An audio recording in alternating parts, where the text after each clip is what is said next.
Assalamualaikum warahmatullahi wabarakatuh. Alhamdulillah. Pertamanya mari kita sama-sama membaca doa. Bismillahirrahmanirrahim. Allahumma aftah alaina hikmataka wa anshur alaina min khazaini rahmatika ya arhamar rahimin.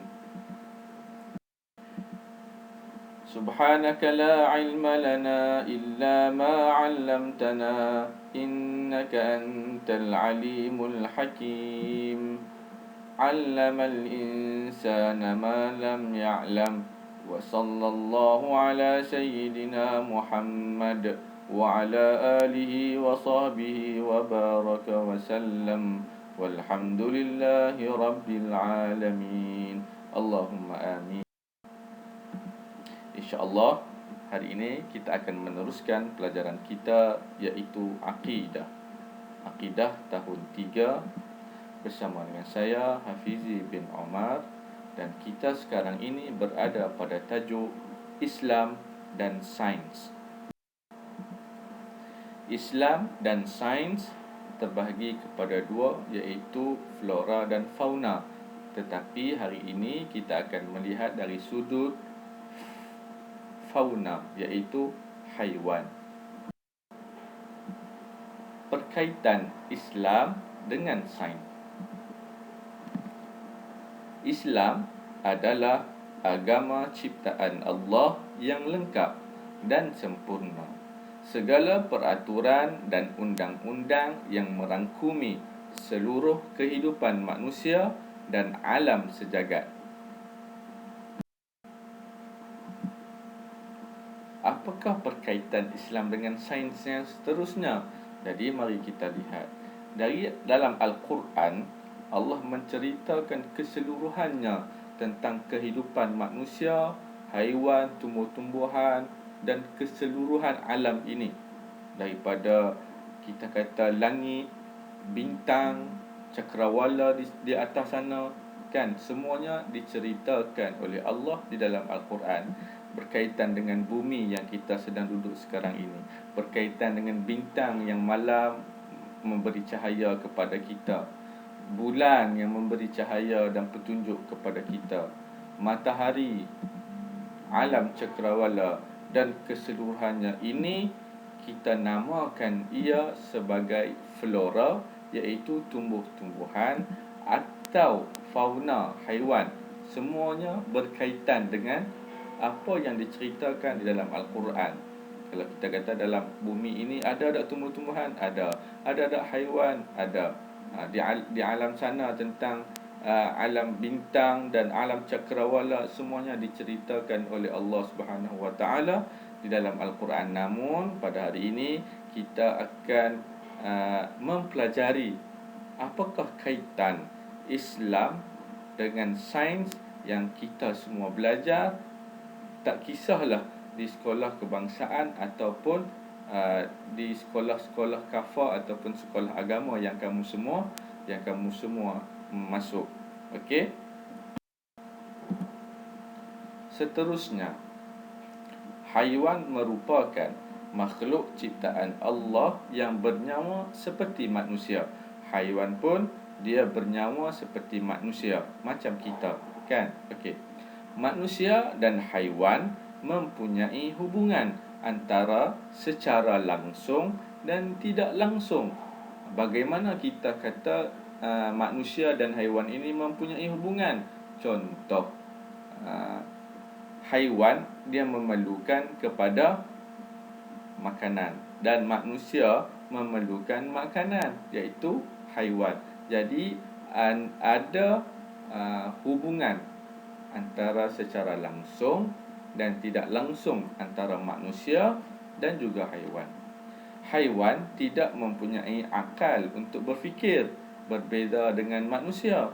Manusia dikurniakan oleh Allah Subhanahu Wa Taala akal untuk kita semua berfikir mana yang baik dan mana yang buruk. Haiwan juga merupakan sumber makanan kepada manusia dan juga sumber ekonomi. Tak kisahlah ekonomi kita ataupun ekonomi negeri ataupun ekonomi negara. Jadi haiwan ini juga merupakan sumber ekonomi keseluruhannya. Fauna. Apa yang dimaksudkan dengan fauna? Fauna ialah keseluruhan haiwan yang hidup di suatu daerah atau habitat. Daerah ni di suatu tempat dan habitatnya. Contoh daerah kita kata di hutan dan habitatnya ada di hutan. Ada habitatnya ada di atas pokok, ada habitatnya di dalam tanah, ada habitatnya di hutan, ada habitatnya berada di dalam keadaan salji. Contoh. Okey, kita teruskan lagi.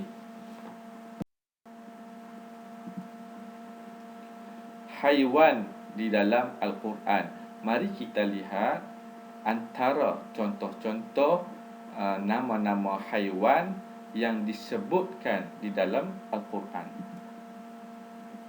Dalam Al-Quran terdapat lebih daripada 140 ayat yang hanya bukan memberi perhatian kepada beberapa jenis haiwan tertentu, malah menerangkan peranan haiwan tersebut. Maksudnya dalam Al-Quran ini bukan menceritakan tentang haiwan semata-mata, namun juga menerangkan berkenaan dengan peranan haiwan tersebut. Al-Quran turut memberikan nama kepada beberapa surah dalam Al-Quran, seperti, mari kita lihat, Al-Baqarah. Al-Baqarah bermaksud lembu. An-Naml ataupun kita sebut An-Namlu bermaksud semut. An-Nahlu bermaksud lebah. Al-Ankabut labah-labah. Al-Fil gajah. Al-An'am haiwan ternakan. Jadi kalau kamu ada masa, buka Al-Quran, cari nama-nama yang ada ini dan kamu belik-belik tengok. Kamu tengok apakah maksud-maksud. Mesti nanti kamu akan dapat tahu bahawa Allah Subhanahu Wa Taala juga menamakan di dalam Al-Quran dengan nama-nama haiwan selain daripada nama-nama orang ataupun nama-nama manusia. Ada juga nama-nama haiwan di dalam Al-Quran. Mari kita lihat seterusnya. Selain itu, terdapat juga di dalam ayat-ayat berikut yang menyebut berkenaan dengan haiwan. Tadi kita lihat berkenaan dengan nama surah. Yang ini kita akan lihat ayat-ayat yang menyebut berkenaan dengan haiwan. Mari kita lihat. Surah Al-Ghashiyah. Di dalam surah Al-Ghashiyah ayat yang ke-17 ada menceritakan berkenaan dengan unta. Di dalam surah Al-Hajj ayat 73 ada menceritakan berkenaan dengan lalat. Di dalam surah Al-Ma'idah ayat 31 ada menceritakan berkenaan dengan burung gagak. Surah Al-Adiyat ayat yang pertama menceritakan berkenaan dengan kuda. Jadi kamu semua boleh buka surah-surah yang telah dinyatakan dan buka kepada ayat yang telah diterakan di sini dan kamu tengok maksud berkenaan dengan ayat tersebut. Dan kamu akan jumpa ayat itu menceritakan tentang haiwan. Seterusnya, haiwan di dalam Al-Quran disebutkan dengan beberapa lafaz, iaitu Ad-Dawab, Ad-Dabbah, Al-An'am dan Al-Hayawan. Jadi di dalam Al-Quran bukan kita sebut, bukan hanya terdapat lafaz al-hayawan, namun juga diberikan atau disebutkan dengan lafaz-lafaz yang lain, namun ia membawa kepada maksud haiwan atau binatang. Seperti lafaz ad-dawab, ad-dabbah, al-an'am dan al-hayawan. Kita teruskan lagi.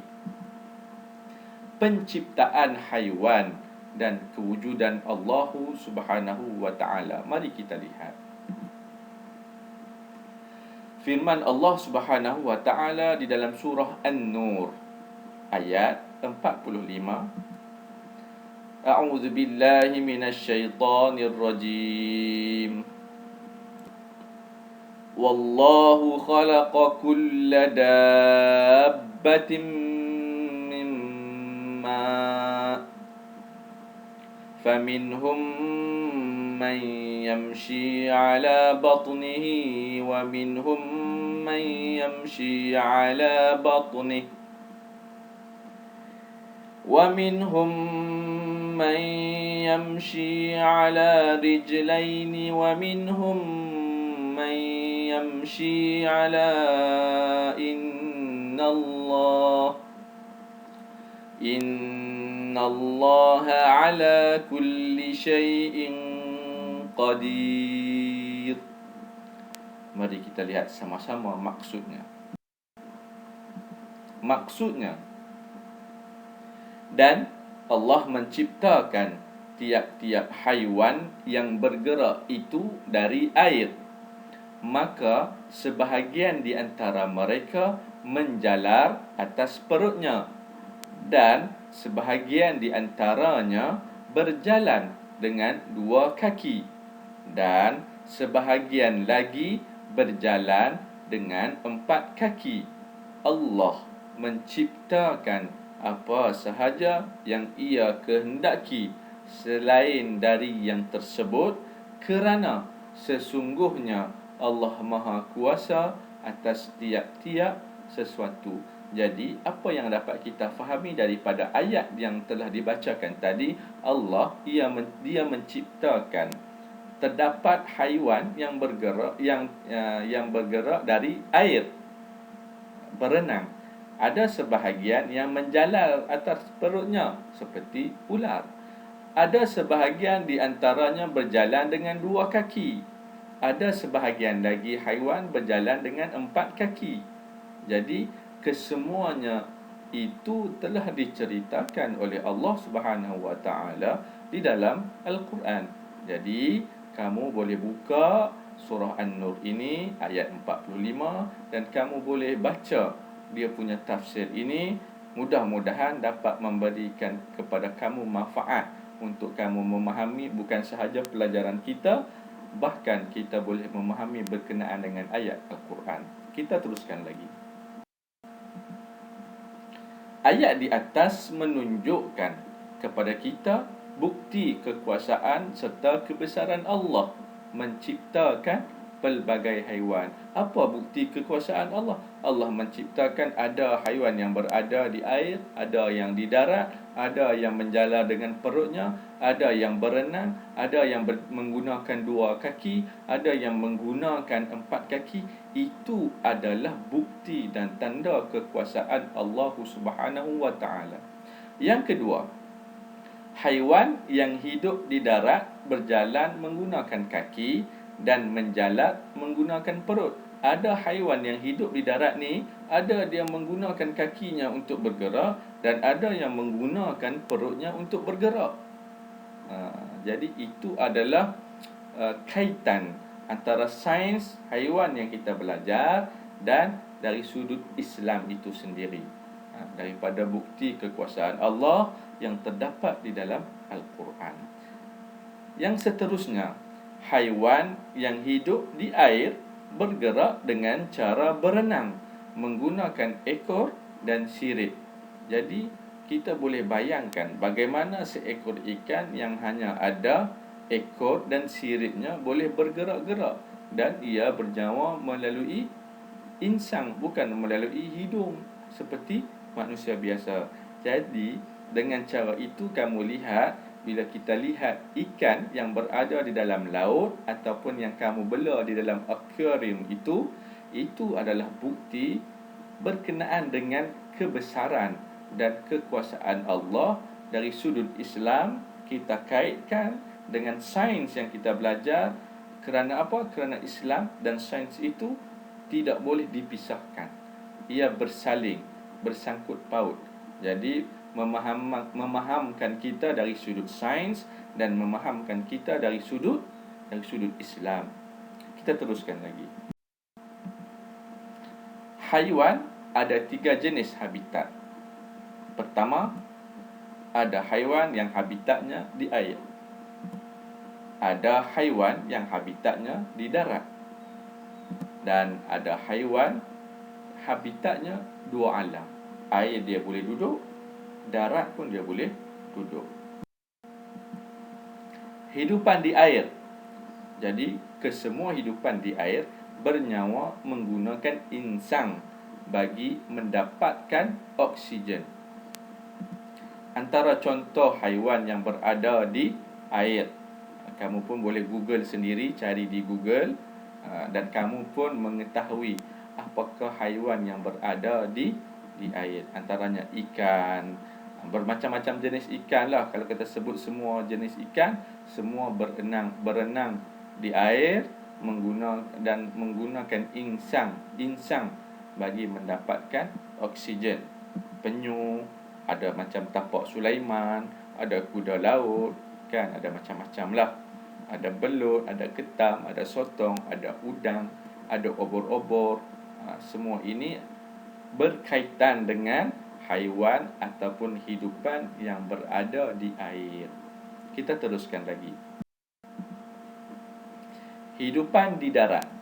Kesemua hidupan di darat bernyawa menggunakan rongga hidung dan mulut. Contoh lembu, kambing, gajah, burung, tupai, harimau, kuda, ayam, kucing, dan banyak lagi lah haiwan-haiwan yang hidupan di darat ini. Jadi haiwan-haiwan ini menggunakan rongga hidung dan mulut untuk mendapatkan oksigen ataupun bernyawa. Kucing, kan ada orang suka bela kucing, singa, ayam. Okey. Jadi ini untuk memahamkan kamu berkenaan dengan hidupan di darat, hidupan di air. Seterusnya, mari kita lihat hidupan dua alam. Antaranya adalah katak, ketam batu, buaya, kan. Ini adalah antara contoh haiwan yang boleh hidup di air dan boleh hidup di darat. Ini antara contohnya. Kita teruskan lagi.